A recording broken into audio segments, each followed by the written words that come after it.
just over there. So you're live, but it's yeah. So you click this button and then Screen share and then governance. Very good. Share and then the entire screen. You would want to do entire screen. Yeah. For this, and then you would click on that. Click on. And then click your presentation. Okay, I'll call you. Hi, folks. Morning, afternoon, evening. Week 7. We're more than halfway through the course. I'm sure students here and everywhere are not so happy about that. Before you know what, you're going to have midterms, finals, but in between you'll have a break, and then one semester down. I don't know how it is in other parts of the world, in other programs, but here there's a lot of work to be done, and students are all at it. So today, for this week, we're talking of governance. And because governance invokes different kinds of images, increasingly in parts of the developed world, when you're speaking about governance of developing countries, it's one of democracy, transparency, accountability. So in that sense, I wanted to kind of get away from that kind of idea, the rigid idea of what governance is, even though it's very much part of. So that's why I kind of said, okay, environmental governance, it's not to suggest that there are different facets of governance, social, economic, or environmental, but just to ensure that we don't forget the environmental basis, the critical importance of managing environment for sustainable development. And that's a critical difference from what has before been the path to development. Social inclusion, for at least for the last 20 to 30 years, has been very much in people's mind.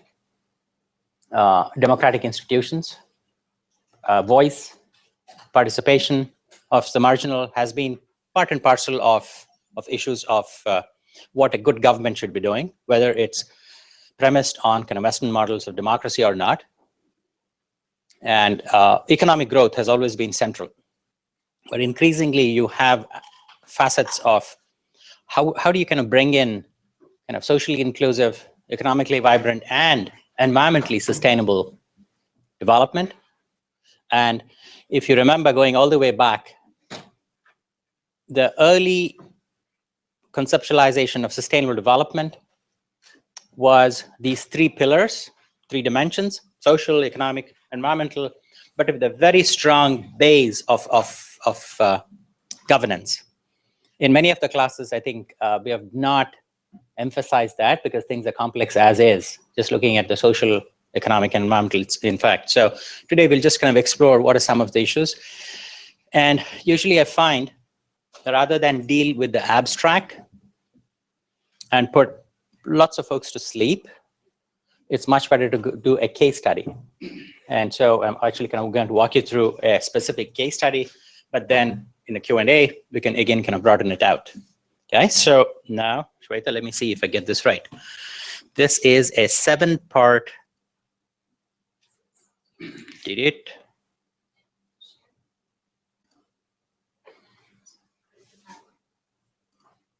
Woohoo, okay, I pass. Yes, perfect. All right, and you heard a little bit from our presenters last week on peat forests of Kalimantan. I want to kind of enlarge a little bit, step back, look at the social, economic, environmental aspects, and kind of walk you through, and then relate that to our kind of some of our readings.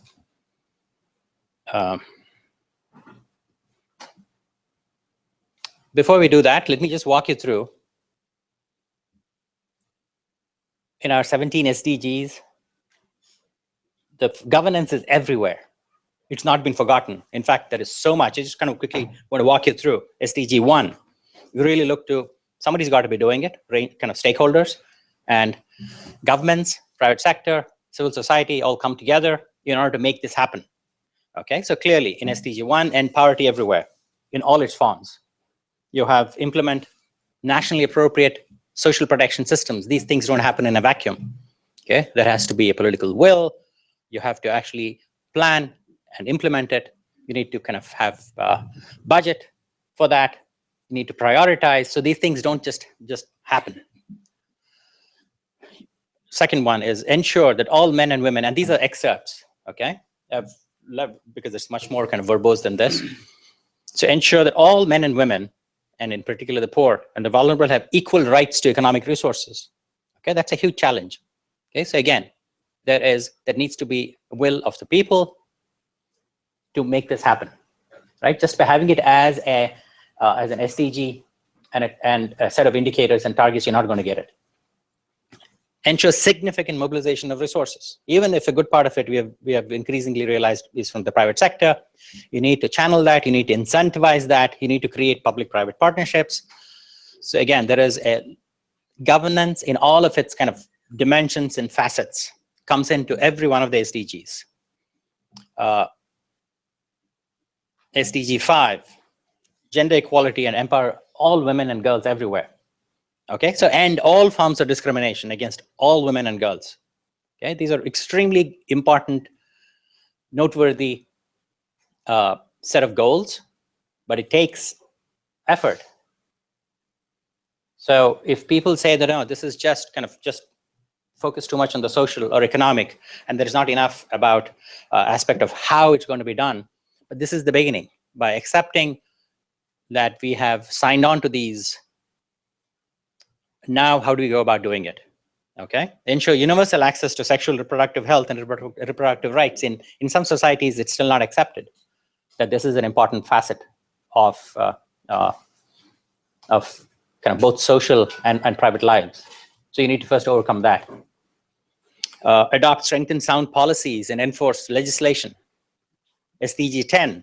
I'm just kind of walking you through saying, look, there is the need for government action, for different sets of stakeholders coming together, whether it's collaborative or not. You really need, end of the day, by 2030, you have said that this is what you're going to be doing.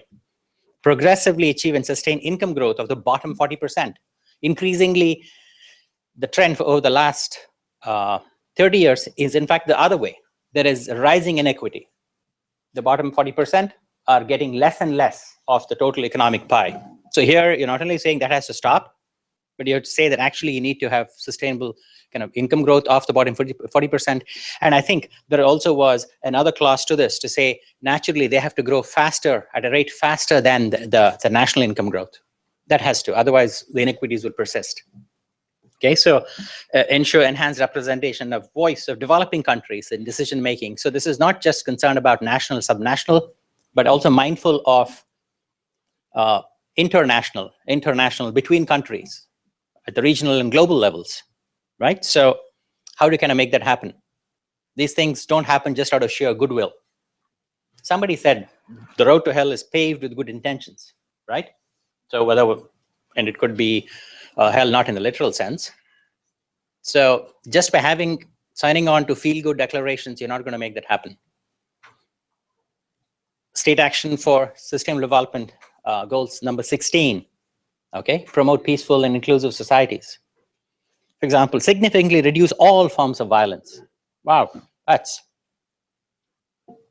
a huge one, especially against women, girls, children, minorities,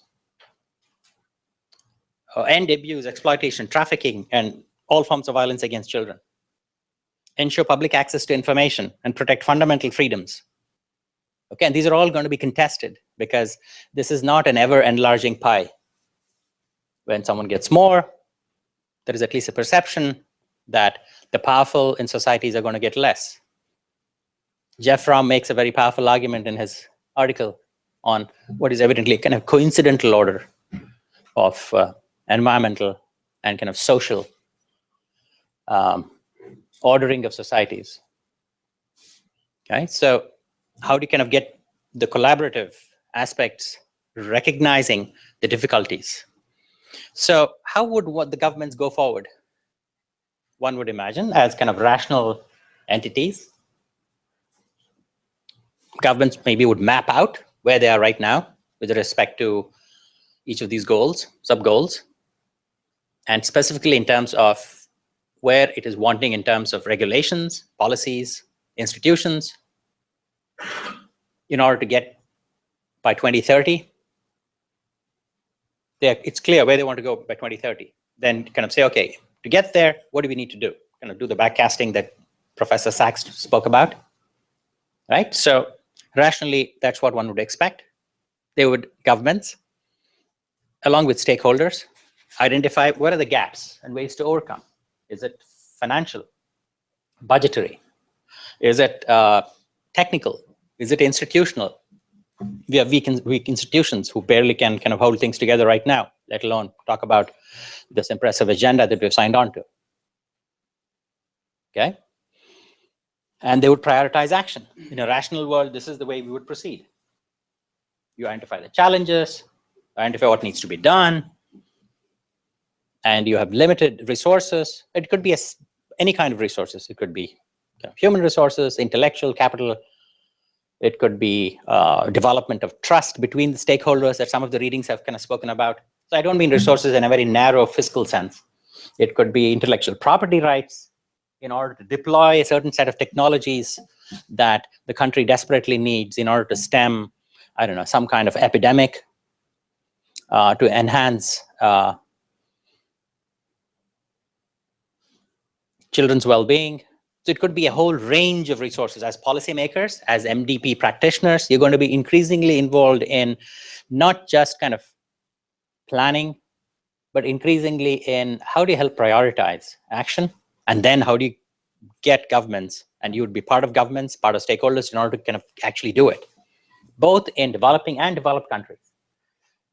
This is as much a set of challenges for Norway, Sweden, or many of the states in the US as it is for Timor-Leste or any part of India, China.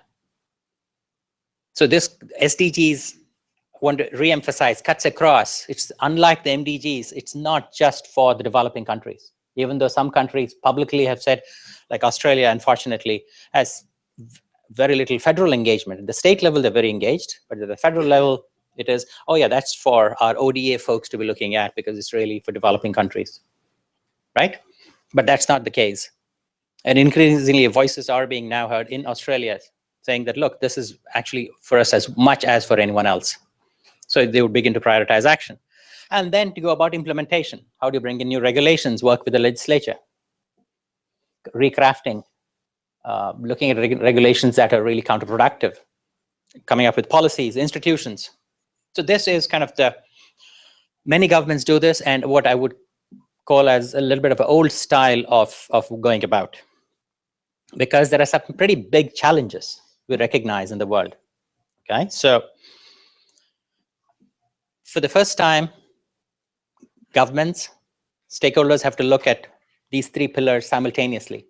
This is not trickle-down economic theory where you develop now and you look at, you deal with inequities later, or you deal with inequities right now, but environment, no, that's kind of later. Let's develop now.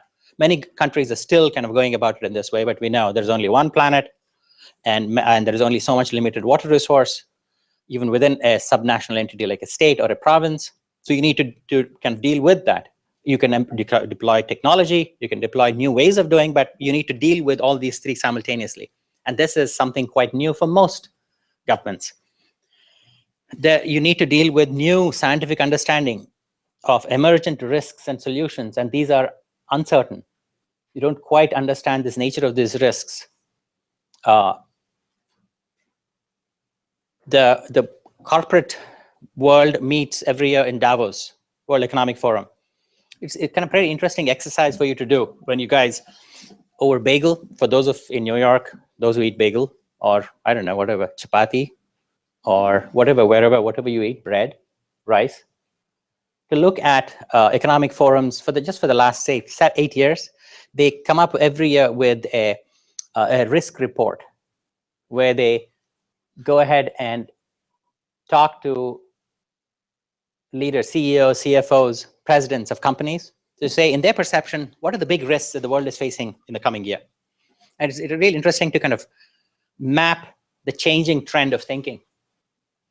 Going back, I don't know when it started, 7, 8 years ago, there was nothing on environment, hardly any. Increasingly, it's come to dominate. A few years ago, water was the big deal. Now climate is huge. So the far right in many countries still insists that environment is not an issue. It's just a figment of kind of environmental advocacy. But actually the CEOs, CFOs realize that this is really important for their bottom line. Okay? So it's a very interesting exercise for you guys to kind of do it. So, but these risks are still emergent. That means emergent properties of any system is it's not kind of, it's still will as part of the very definition, it will change. And so will the solutions. So it need to be kind of adaptable. A huge thing is implement equity now. Equity is first and foremost a very important component of how to go about implementing SDGs. And equity, as we looked at just the 4 or 5 SDGs, in all its form. Okay, gender equity, equity with kind of majority, minority, regional equity, spatial equity in terms of economic, social. And you also have this, can I move this? Ah, there you go, goodbye, lovely.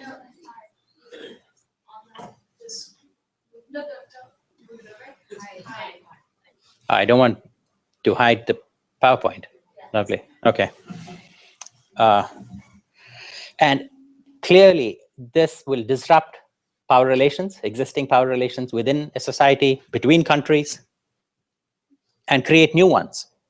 It's not going to be all of us holding hands, dancing around saying we're all equal. It's also so much fun and kind of a joyous occasion for the next, by 2030, world is going to be a much more happy place. No. There are going to be hard battles fought in order to protect interests, in order to create new interests. So new power blocks are going to be formed. And this could be at every level. It could be the level of a neighborhood or at the level of a province. So anytime you kind of create these economic pathways to new change, that means there's going to be a disequilibrium with existing. Okay, so the old style of moving forward in kind of very rational, pragmatic sense, unfortunately, I think, is going to be tested and I think mostly found wanting. So governments have to change, right? So let's turn towards the case study, keeping all this in mind. Okay. So where is Central Kalimantan? Those of you in Indonesia don't need to answer. Or those from Indonesia here don't need to answer that. That's the one that's in kind of green. This is the Indonesian archipelago. And the biggest island up there is what used to be called Borneo. The Malaysian part is still called Borneo. The Indonesian part is called Kalimantan. And Brunei is up there. And there are these 4 provinces: Western, Central Kalimantan, Eastern, and Southern. And we focus for a minute on the Central Kalimantan. It's a very large part of the world, 153,000 square kilometers, which is like 1.5 times all of Java. Okay, but it has a very little population, very, very kind of low density, 2.2 million people, which is 1.5% of the population of Java. So you can imagine how crowded Java is. And always in many of these talks, people give for people to kind of have some sense of their world, they give New Hampshire. I've never quite understood why people talk about, oh, this is 6 times New Hampshire. When I was a student, and even now I have to look like, where is New Hampshire? Oh, there it is. So just for the heck of it, I said, okay, La Pampa in Argentina. It's the same in area. I've never been to La Pampa, unfortunately. It sounds like a wonderful place. Okay. But La Pampa has kind of 6 times the population. A small state in India, Orissa, it's the same, around whatever, 150,000. but it has 1/20th of the population of Orissa. Orissa is dense. So just to kind of contrast. But a fifth of this in central Kalimantan is peat forests, not just forests, peat forests. Peat forests are forests that grow on peat soil, and peat soil has been formed by tens of thousands of years of kind of vegetation, biomass that is only partially decomposed, okay, because of anaerobic conditions, because of water. So it's actually, peat is, I don't know, 95+% carbon. And there are varying depths of peat soil. You could have all the way from 20, 30 centimeters to several meters. And central Kalimantan has very low levels of social and economic development, HDI, compared to other parts of Indonesia, especially Java and parts of Sumatra. But it's intensifying because what they have is resources. They have land, they have forests. So they're really intensifying, as many other developing countries did, and as many of the developed countries did. You basically first exploit your resources, like the land grants in the US. Okay, so you basically, that's what you have, and that's what they're going with right now. Palm oil, agriculture, timber, mining. And there are many REDD plus. Last time we discussed. Pesca actually spoke up about this REDD plus, which is this reduced emission for deforestation, degradation. Plus is to signify kind of social benefits. So there are many of those, right? But at the same time, there are multiple socioeconomic, political, ecological changes happening in central Kalimantan. The government, since the 80s, has instituted very large-scale programs. And this is, again, classic of whether it's Mexico or Zimbabwe, you have large-scale government programs. Mega Rice is a very famous one, where 1 million hectares of central Kalimantan forests were cut down, all the timber harvested, and the idea was to grow rice for national food security. It was a disaster. We'll talk a little bit about it. Massive transmigration programs, because the government in Indonesia really felt Java and Sumatra, parts of Sumatra were not only dense, but there always a sense that Indonesia, this was again, especially during kind of end of the Cold War, that may begin to break apart. You have Kalimantan, Nusa Tenggara Timur, and Irian Jaya, they want to have their own kind of independent states, maybe aided by other external forces. So there was a large-scale incentive-based system for farmers from Java, Bali, Madura, dense parts of Indonesia to migrate. These are all government programs, went on for a couple of decades. Okay, some parts it worked well, parts of Kalimantan it was terrible, because the image of Javanese farmer settled in central Kalimantan was one of double cropping, triple cropping rice, whereas the ecology of central Kalimantan was so different that they were lucky to get a single crop. Massive kind of mining exploitation, both small and large, happening. And a dominant form of land use change is for timber and palm oil. And along with this went large-scale ecological changes, canal building, draining of peatland, large-scale land use changes, population inflows, and importantly for you to recognize as kind of practitioners, a collision of worldviews. This is not kind of all harmoniously coming together. You have people with very different concept of what development is, what is farming, what is mining, clashing with local people, in this case, many of the indigenous Dayak communities. There are very many different kinds of Dayaks. It's not like one monolithic, right? And also at the same time, Indonesia is going through a huge flux of decision-making. The so-called New Order regime of Suharto was kind of collapsing, end of the New Order. It was really kind of pendulum swung the other way, extreme kind of democratization down to the district level, where it used to be formally selected heads of districts were then being elected, and a lot of the resources went directly to the district. And they actually had very little capacity to kind of actually make use of these, many of them, bypassing the provincial, okay, direct kind of elections, and with kind of fiscal authority down to them. And they also had kind of planning for economic progress kind of going on, both at national and provincial. And for our thing, for this case study, huge amount of fire regulations, and we'll talk about why. And these are the ecological changes. This is the 4 provinces of Kalimantan, and the ones that you see in red over here, these are all oil palm based on the depth of peat. And then you also have timber leases. So pretty much, and these are all either given up, given away, or in the process of being given away. So large scale transformation happening. And you see over here, this is central Kalimantan.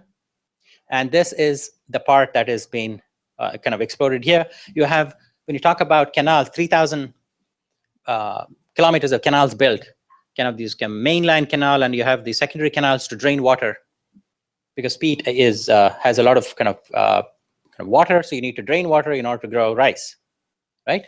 And that sets up another huge kind of ecological kind of dynamic we'll kind of go into.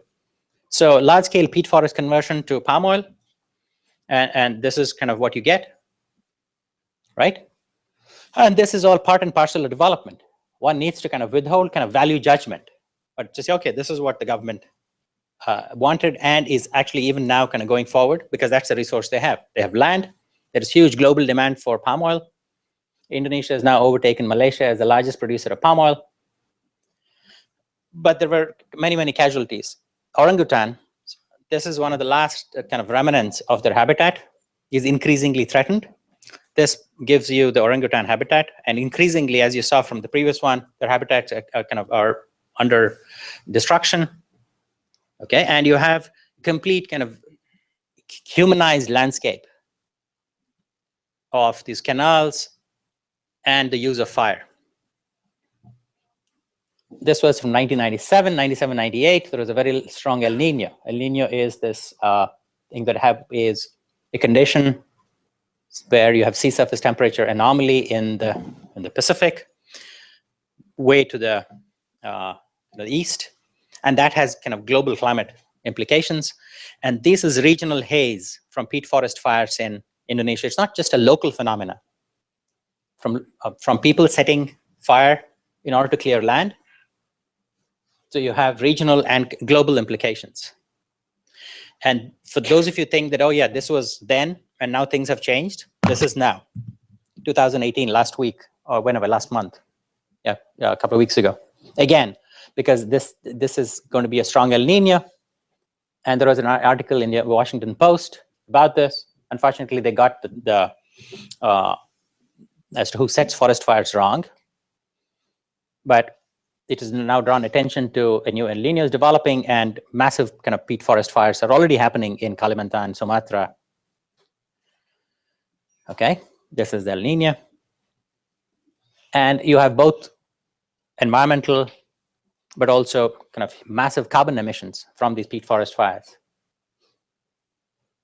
Indonesia peatlands is estimated to have 132 billion tons of carbon, and 1997-98 El Nino released anywhere from 13 to 40%.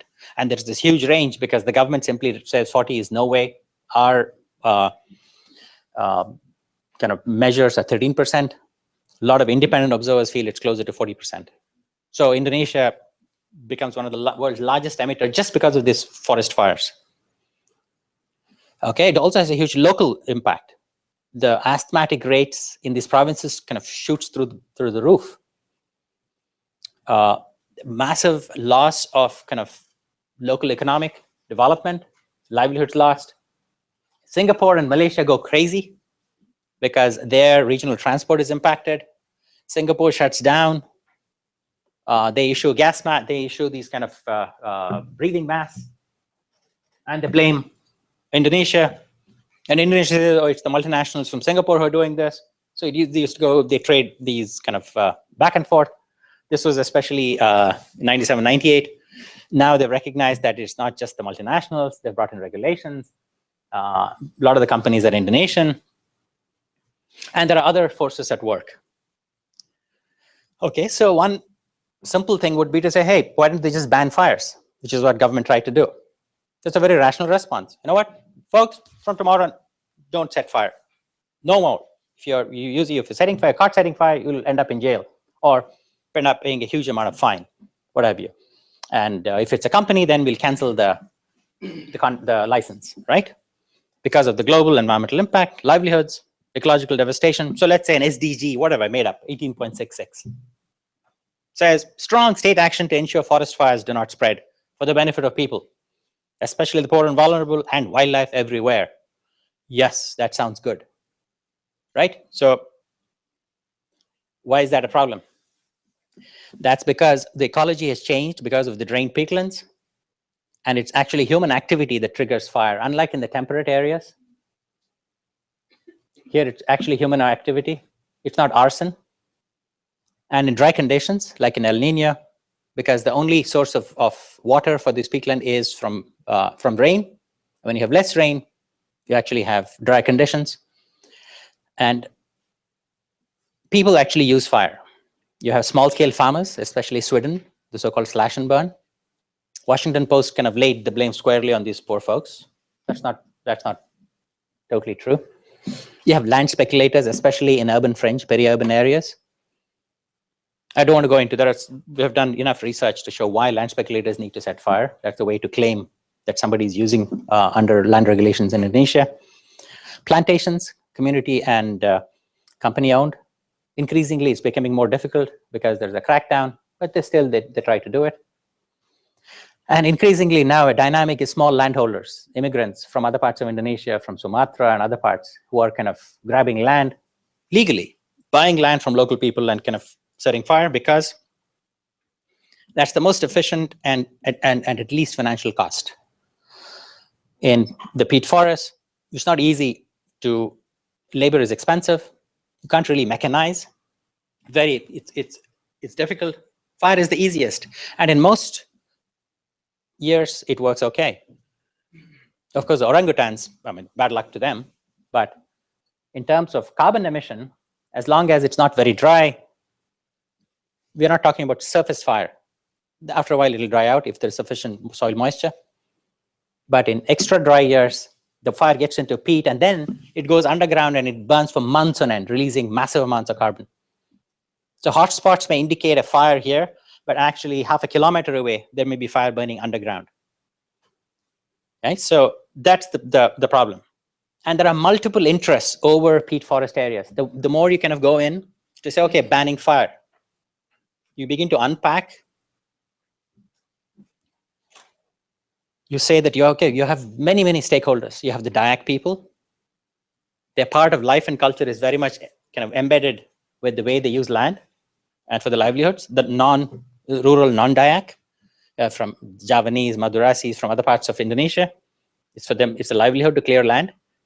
You have land speculators, palm oil plantations, and legitimately have district and provincial governments. They look at land, clearing a forest as a development resource, right? Brazil always used to make it through 80s and 90s, saying, yep, we also love the Amazon, but we need to develop. So if you want us to retain the Amazon, give us money, right? That fell on deaf ears. I mean, there were a few here and there, but there is a definite case to be made that when you have a resource, you want to develop it, then what do you do about it? Forest Ministry, it's timber and land for concessions. For wildlife NGOs, there's a big, long-standing program called the Heart of Borneo, to kind of make sure that you have large tracts reserved for conservation, right? Orangutan conservation. And you have climate change NGOs and companies. There used to be, when I started 10 years ago, there were what are called carbon cowboys running around the countryside. Not actually cowboy from our jolly good kind of from here, but from all over the world, who would be promising people that you sign off your carbon stock and we'll assure you whatever, certain kind of revenue flows. But all that collapsed with the decline of Kyoto. So you have diverse social relations of peat forest fires. Okay, they use forest fires very differently, and they have a very different relationship to forest fires. Some use forest fires, some don't want forest fires. Landowners, annual burning. District and provincial government, they want to suppress. Forest Ministry at the center wants to ban. There is a presidential regulation banning forest fires. Environmental NGOs hate forest fires. Okay, and then you have a big Norway-Indonesia partnership, $1 billion on fire prevention. It's $1 billion. Norway gave Indonesia $1 billion. Gave is the wrong term. There is an ongoing partnership of $1 billion between Norway and Indonesia and Norway and Brazil. It's not that Norway turned around and gave them $1 billion each. It's a whole series of kind of, it's a multi-year program. And just to tell you how difficult the whole thing is, this is in the neighboring province, the neighboring island of Sumatra. This is Riau. You have, in Riau, you have this is actually a national park. It has a national park that is supposed to be managed as a national park. And we did this very quick analysis to show how it's been encroached. And these different dots show fire intensity from these years, 2002 onwards to 2013. So there is systematic encroachment. This is the national park. So within the national park, you actually have encroachment going on. Whereas in the national land registry, it's still a national park. The reality is something completely different. You have small companies, small landholders, the Bhupatis. They're all kind of involved in this, developing this resource. So the idea that you have a strong government that will say, okay, no fire, or this is the way we plan, falls by the wayside pretty soon, as soon as you begin to kind of understand the realities of development. A bright note is the last 10 years we've been working here, and because of the climate and fire relationship, we can actually now predict forest fires 3 months in advance. Okay. And rainfall anomalies, below normal rainfall, actually you see a spike. So we can actually predict with pretty good skill in central Kalimantan, less so in Sumatra, but things are improving. So we are kind of using this to plan ahead for the dry seasons, as well as to establish short and medium-term pathways. It's not just season by season. You need to have, one of the things we're now, for example, trying to do is to see if you can actually put a provincial fire risk mitigation bond. We have outsiders kind of coming in to say, okay, if you have, because they need resources and they need technology. If you use it responsibly, then this is the kind of the payoff. Okay. And we're trying to leverage working with governments, all these different partnerships. Okay, so we're involved in a whole range of issues, not just saying, okay, come up with new regulations in order to kind of use fire responsibly or ban fire. So we need to be contending with multiplicity of authorities, not just the government at the central or the provincial level. As you read in the readings, you have, in this case, for example, you have Adat regulations at the village that are pretty powerful. But they have to contend with patron-client relationship that exists right there. You have formalized authority of the Bupati, responsible for local development. And you have Environment Forest Ministry that has established its authority over forest fires. So we need to contend with all of these. We need to work with diverse institutions. So what happens is in risk management in this case, but broadly, when you talk about sustainable development, you need to begin to understand that it's an uncertain world, not just in terms of governance, in terms of every possible kind of trajectory of social, economic, population, resource use. There are bands of uncertainty over which you need to have a better sense. Unequal societies that are further fragmenting. There is a desperation for economic growth by governments, by companies, by communities, wherever you work, Ghana, Libya. And there are new forms of emergent and environmental risks. Our readings kind of showed in California Delta, one would imagine they've taken care of all of this. There's huge amounts of knowledge, strong institutions, but there are all these so-called kind of wicked problems where people can't even agree on what the problem is, depending on your perspective. The definition of the problem itself changes. And there is increasing realization that there are limits to both state and market. We went through this kind of innocence of saying, oh, no, everything's going to be resolved by the invisible hand. Then again, there was a thing like, oh, you're going to have a strong state, take care of everything. So now both of those are kind of gone. Both are kind of dustbins of history. And we do know that you need to depend on science for solutions. That's why it's multiple solutions, not just a solution. No more kind of optimizing for a single solution. There are multiple solutions. And again, this loss and the acceptance of kind of what I call governance innocence. Okay, so that's the world that you guys are going to be practicing in. Welcome to it. Embrace it, and then deal with it. So now, that's I think the end. Now, Shweta, How do I get out of this? Yep. Can I click out of this? You can, but that won't stop the screen share.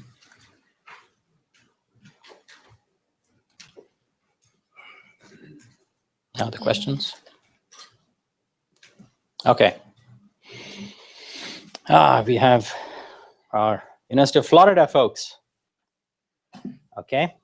Ileana, how to motivate countries to adopt SDGs through standards and national laws of rapid implementation, and what to do in case of some countries do not meet or do not implement them. Okay, so 2 parts. I'll answer the second one first. The signing of the declarations was between sovereign states, sovereign kind of parties. So bottom line is there's very little other countries or the UN can do, because sovereignty is enshrined in the UN Constitution. You cannot really do much about it formally, but there are other ways of kind of going about. That's this one. Oh shoot! Never mind. Okay, so don't worry, Maggie. I'll be coming to your question. So there's very little, but there are other ways of going about. For example, the promise of technology transfer, the whole CBDR, the common but differentiated responsibility, actually hinges on that not all countries are equal, and so how do you help the countries that really need help, and then how do you organize that, right? So there are some mechanisms. None of them are foolproof. If a country decides to say to heck with SDGs, there is very little one can do. And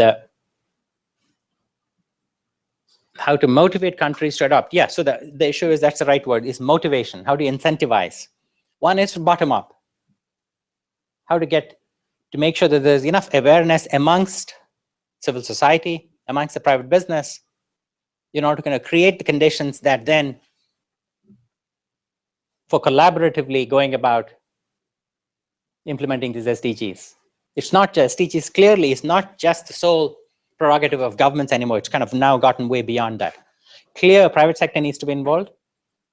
Civil society is very much involved, and not just in a kind of against all forms of development, but in a constructive way. They really need to be involved. So motivating is the right way, and not just governments. Even though formally governments have signed on, it's actually as though the citizens have signed on. So awareness creation is really important. Okay, now from University of Florida, Maggie, scientific consensus can guide us toward resilient governance. The US belief in scientific consensus as a relevance of information varies greatly. Create policy and respect multiple ways of knowing. Yeah, some of the readings kind of point to this new search for kind of consensus.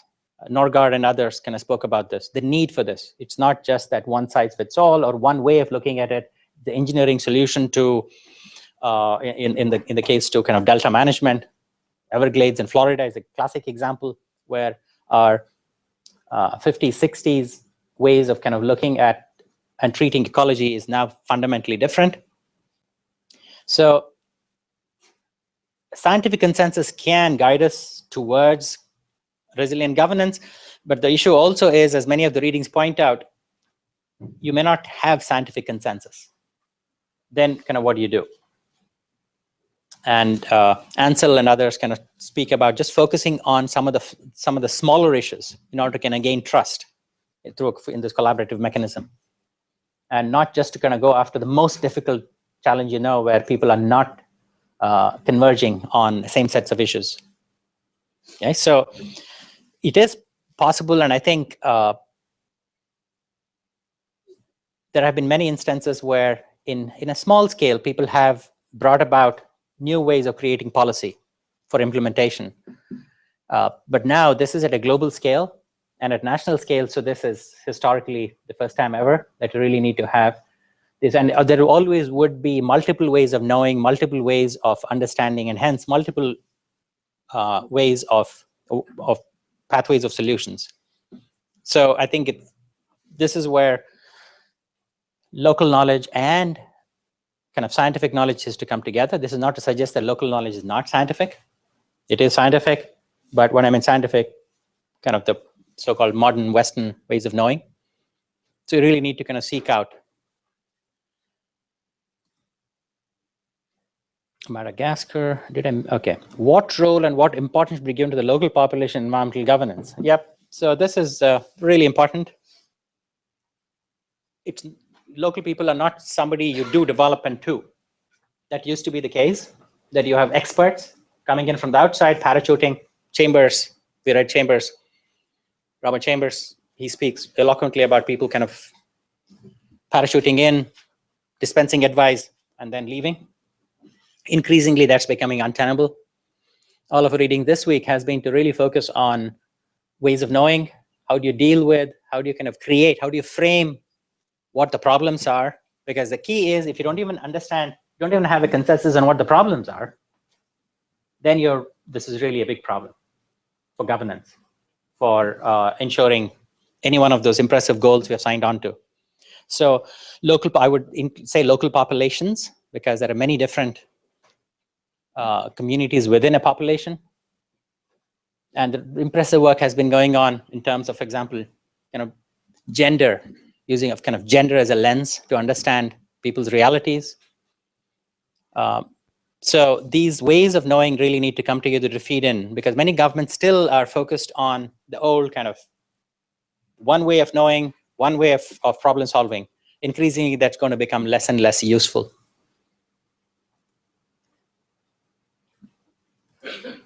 Okay, how can environmental governance be changed in regions with deeply entrenched interests, such as in the state of California? Examples where the power balance has changed mutual benefit for all parties. Yeah, so actually in California, actually they have done remarkably well, given how entrenched interest over water is. Actually, to have a collaborative mechanism where they do take voices kind of seriously around the table. It is remarkable how well they have done. They could have, I'm sure, done way better.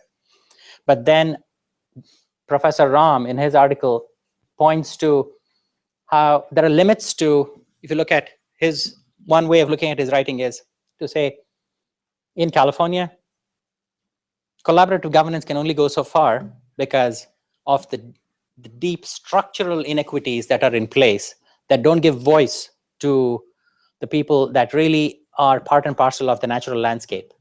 And he specifically focuses on people of color and gives a series of examples. So this sounds very trite, and I always cringe at this, but let me say it. That rather than saying changed in regions, the change has to come from within. It cannot be imposed from outside, especially for SDGs. Globally, nobody can impose it. Civil society can help in this new realization. Even in a state like California, the federal government cannot impose, especially in a federal structure. It has to come from within. And that is time consuming because you deal with power, inequities of power that have very strong kind of historic roots. So in the state of California, I think they've done quite well, but the problems are becoming, I think, more and more acute in terms of water there, especially now for the last decade of droughts. It's kind of creating these deep fissures with the long entrenched users of water. Okay, how can, oh, so that was Gary, was it? Oh, I don't see the names there. Okay. How to motivate countries to adapt to standard, okay. Okay, this I thought I did. I think I did. Right? Yep, done. Can you explain how the Ministry of Environment managed the task of environmental governance, or is it good to open the task column to others ministries? Yeah, no, there is a tendency amongst, in government for ministries to say, look, all environmental issues need to be dealt with the environmental ministry. Industry deals with industry. Social welfare deals with your safety net programs. I think a key is we have realized that SDGs, because of the social, economic, and environmental, really cuts across. So this is actually a huge challenge for countries. What do they do? I believe Colombia has already kind of started with a very impressive kind of centralized unit that is to promote SDGs, but it remains to be seen how they're actually going to kind of do that in terms of the programs and kind of budgeting. Most countries have not kind of taken SDGs to heart as yet, but now they'll need to. So definitely they would need to go beyond the ministries, but recognizing that ministries need to exist. You can't really have a tabula rasa. You can't say instantaneously every country in the world is going to have a new forms of government. That simply is not going to happen. Okay, and it's impractical as academics, as policy wonks, for us to even to suggest that.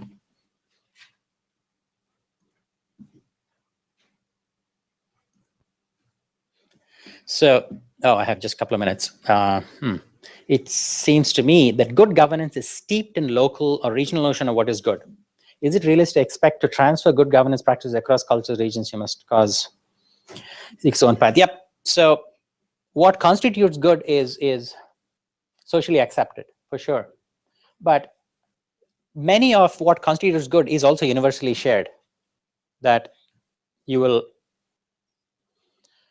exploitation of children, to take an extreme example. Can't think of a single culture that says, yep, that's pretty okay, carry on, right?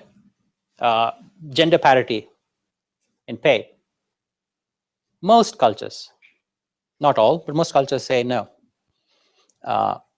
So what constitutes, especially a public good, is very well recognized.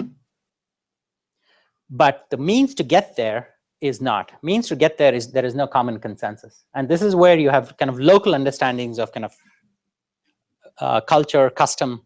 But again, mind you, culture and custom shouldn't be held as a reason for not changing. Culture and customs that embody culture change. They're also subject to the dynamics of power. So they're very much changed. So they're not somehow stasis, unchanging, like a piece of rock.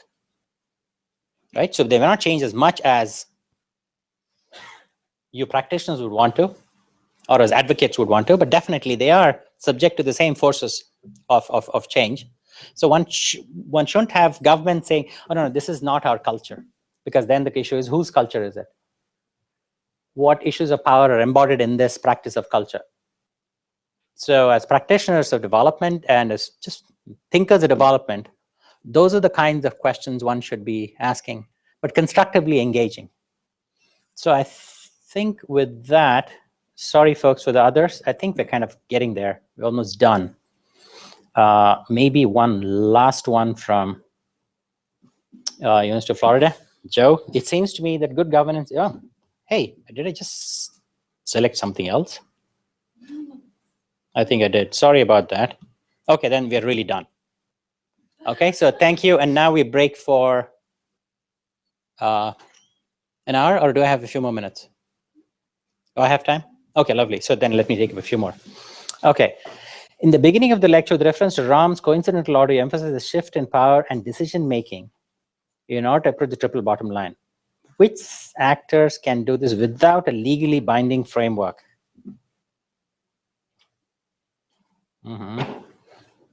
Which set of actors can do this without a legally binding? I think legally binding frameworks are important.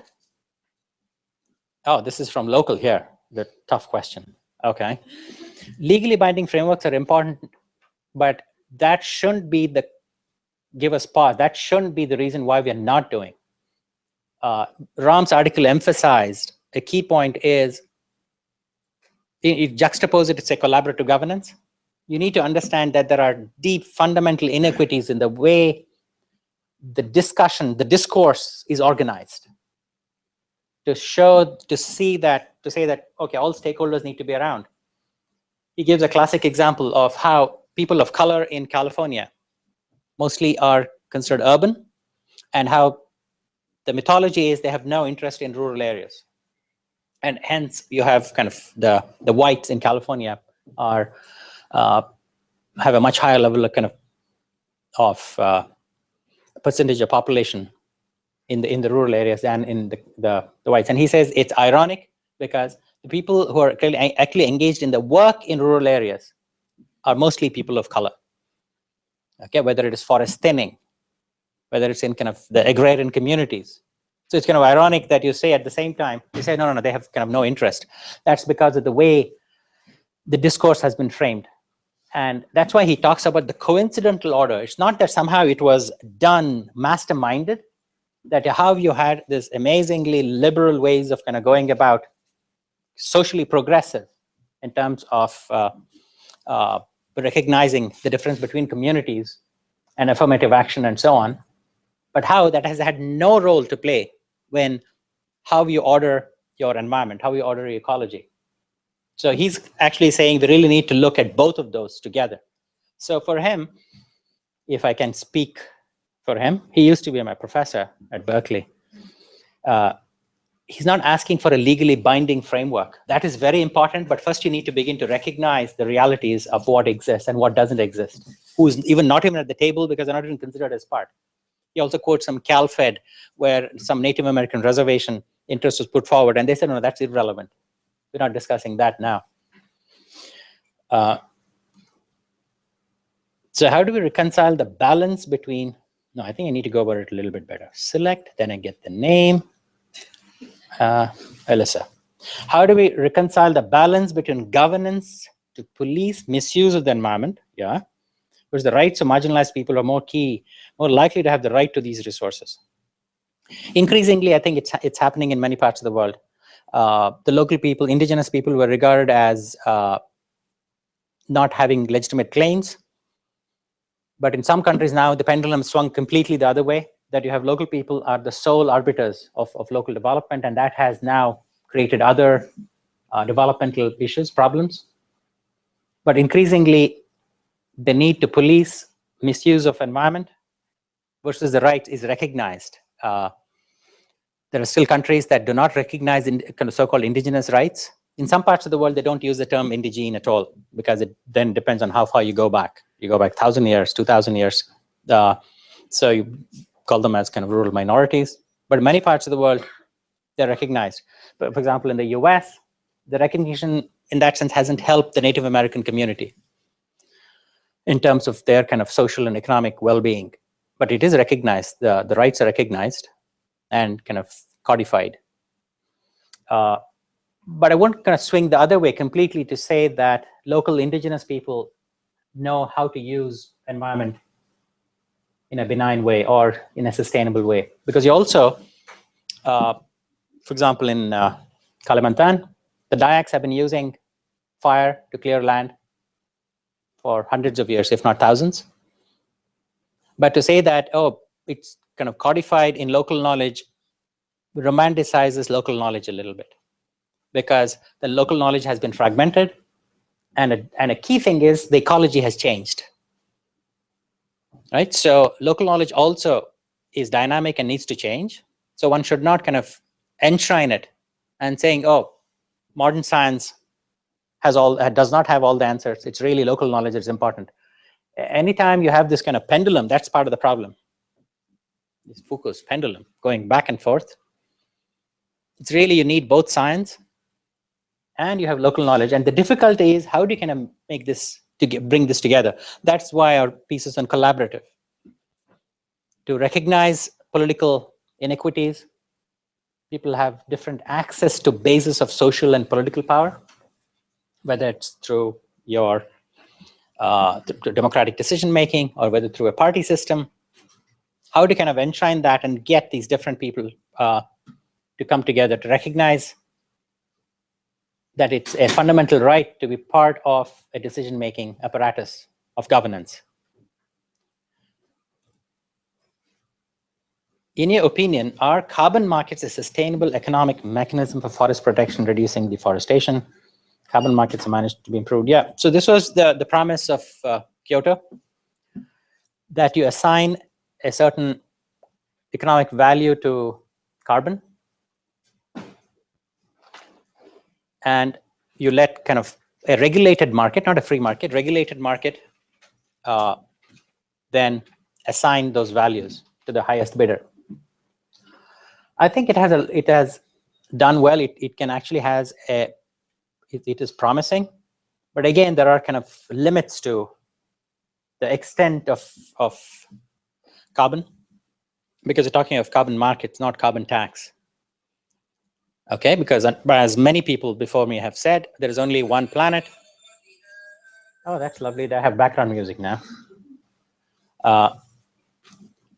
Countries cannot begin to externalize their industrial production, externality of carbon, to say, look, you know what, we will plant trees in parts of Africa or parts of Asia, because we need to develop now. You can't have China's and India's of the world do that. They need to internalize. So there are limits to the power of the carbon market. But this doesn't mean that we can completely reject. There is a big kind of environmental advocacy to reject kind of carbon market, all the way from kind of purist arguments that nature cannot be commodified. Okay, but nature has been commodified, whether one likes it or not. Nature has been commodified for the last 100 years. To saying that you really need to give control of carbon pricing to local people. That simply is not going to happen. Right? So there are REDD plus, the reduced emission for deforestation degradation, actually there are many kind of experiments kind of going on, and it's a form of payment for ecosystem services. Carbon payment is just a form of PES, and PES has been with us now when you assign values to hydropower. And you say upland people who are actually managing the watershed need to have some form of compensation. In New York, you have Catskills forming the water reservoir for New York City. So there is kind of legitimate argument saying, look, you really need to kind of have some form of kind of compensation for those people and communities that enable you to enjoy your water in New York City. So the payment for ecosystem services is recognized. There was an extreme rush to carbon commodification. That's why I spoke about carbon cowboys, where these were legitimate folks going around getting communities to sign off. But with the collapse of global carbon prices, that's kind of gone away. And now the second commitment period is still up in the air. Kyoto commitment period, it's not clear what's going to happen. That's a great question. Thanks a lot for the answers. Okay, you're welcome. Okay, so now University of Florida. University of Florida, you guys are pretty hopping there. UF is University of Florida, right? Okay, it's not some hashtag I'm completely missing. Companies that exploit these areas have run pretty successful campaigns of presenting misinformation that benefits them as actual science. Oil companies, gas companies, how does one combat this? Okay. So I guess you're saying resource companies that depend on resource exploitation with short-term gains have done a pretty good job in launching kind of publicity campaigns to say how it's in the regional interest, national interest, in order to continue to have whether it's tar sands or fracking. Yeah, so environmental NGOs, for a good part, in good parts of the world, have launched aggressive campaigns with some success. In the US, with notable success. In some other parts of the world, with less. But again, science-based awareness there is no substitute for that. But that has to be evidence-based. That cannot be kind of based on ideology. It cannot be, for example, based on, environment has to be pristine, right? You base that on kind of evidence of what do you mean by pristine? What kind of services are acceptable? What kind of services are simply not acceptable? And also mindful of whose voice. Okay, so the so-called voice of experts speaking for the population at large is increasingly questioned. Okay, so expertise itself is now questioned by saying that your expertise is irrelevant from my perspective. And that's why this whole issue of wicked problems, when people cannot agree on what the problem is. If you can say that the, say, problem in California or Florida or in Canada is an engineering problem, how to do tar sands right, how to divvy up the water right, then that is accepted, and there is no longer a wicked problem. But if you say that it's not just an issue of water, it's the one of kind of use of, say, fishing rights. It's intergenerational equity. We need to have an ecosystem that is flourishing for the next generation. It's not just use of water now for the cities in the Bay Area, in the case of California. Okay, so when you can't even agree on what the problem is, that's when you have difficulties of reaching consensus, because based on what your sense of the problem is, what your sense of the expertise is required, you come up with solutions that are only could be part of the overall solution, and sometimes not part of the solution at all. Okay, so it's difficult. Sorry, increasingly, the world that you are going to be practicing in will have less and less definite answers. I mean, that's a bummer. Nothing like having one definite answer, going for it. 20 years, you've done it, done that, great. There may still be certain technologies that have the promise, but increasingly it's going to be more and more. So adaptability, flexibility in your own expertise would be important.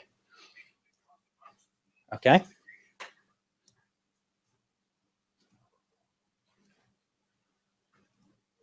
What kind of measurement can be used to estimate level of good governance?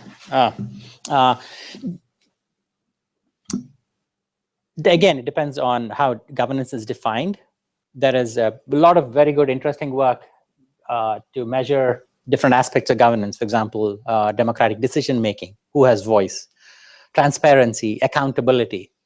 Many NGOs and governments have adopted. Transparency International runs this annual metric, and they publish about which governments do better, which governments do worse. So there are many, but what I have tried to emphasize is, while these metrics are important and these definitions are important, one also needs to be mindful that just by having a certain indicator and saying that's what governance is doesn't mean that you're actually capturing even some of the important aspects of governance. You may be entirely missing out. But for example, by saying accountable in a kind of a Romian sense, that's besides the point, because large swaths of population don't even have voice. So by saying accountable to of the decision maker, by having a metric, who votes, who doesn't vote, it's just only a good metric, but may not even be sufficient. Okay, so please do use these metrics. They are important, but again, understand the limits of these metrics. Don't mistake them for reality. That's all. I think it's important to recognize that there are very good measures of governance that has been developed. This is not a call for completely wholesale kind of rejection, but again, use them with some humility and kind of modesty as to what aspect they actually capture, and be mindful in practice what aspect they don't capture. I think with that, let's call it a day. So thank you, folks. Thank you for your questions and for your patient listening. Now in Columbia University, we're going to break for some coffee, tea, bagels. Wish you guys everywhere the same. So goodbye and good luck.